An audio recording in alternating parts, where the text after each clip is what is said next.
Балыкчы шаардык мэриясынын алдында жаңыдан уюшулган муниципалдык транспорттук ишканасынын карамагында 6 автобус бар. Анын 4-өө Ысык көл өнүктүрүү фонду тарабынан алынган. Мурда иштеп жатышкан жеке менчик автоунааларга чектөө коюлган. Кичи маршруттук автоунаалардын ишке жарактуусу эл ташууга уруксаат алышты.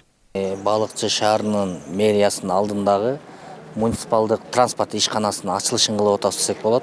Биз өзүбүз өнүктүрүү фонддон 4 автобус алганбыз.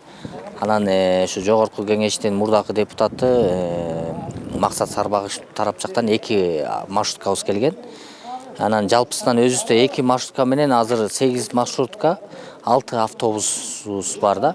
Эми бул ишкана азыр дотацияда турган ишкана десек болот. Бирок хозурашот катары ачтык.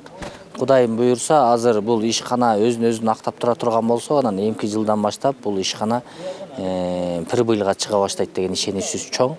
Негизинен транспорттук ишкана дотацияда турат. Эми болсо өзүн-өзү каржылап иштөө тартиби менен иш алып барышмакчы. Эртең мененки саат 7ден кечки 6-га чейин каттамдын айдоочулары элди үзгүлтүксүз ташышат. Мектеп окуучулары үчүн бир топ эле жеңилдиктер жаралды. Жол киресе келишим жолу менен айына 400 сомдон деп белгиленди. Сентябрдан бери балдардын окуусу башталгандан бери иш башталып, деди Кызылсаз строительден бери, биягы сейилден бери балдарды 101 маршрут ачып, ошо менен иштеп жатабыз. Ак өлөңдү, Көк Мойнок, Таш Сарайды ачабыз деп турат окшойбуз, Кудай буйрса.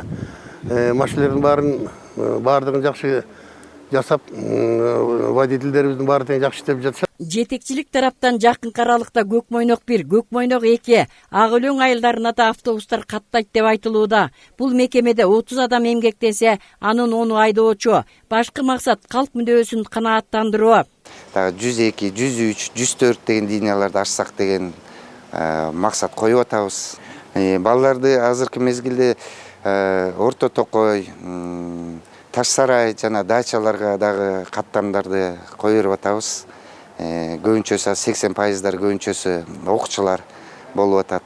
Анткени ал тараптарда мектеп жоктугуна байланыштуу биз Балыкчы шаарына өз транспорттарды жөнөтүп камсыз кылып атабыз. Балыкчы шаары 9 жолдун тоомунда жайгашып, ары-бери каттоочулардын саны арбын. Аны менен катар эле туризм багытында иштер жүрүп, келген меймандарга заман талабына ылайык кам көрүү жагы да эң негизги милдеттердин бири. Аталган шаардын ажары ачылып, улам барган сайын өнүгүп өсүү жолуна түшкөнүн баса белгилей кетүү да ашыктык кылбас. Гүлжан Кыдыралиева, Сталбек Саманчиев, Мадина Бакирова, Балыкчы шаарынан.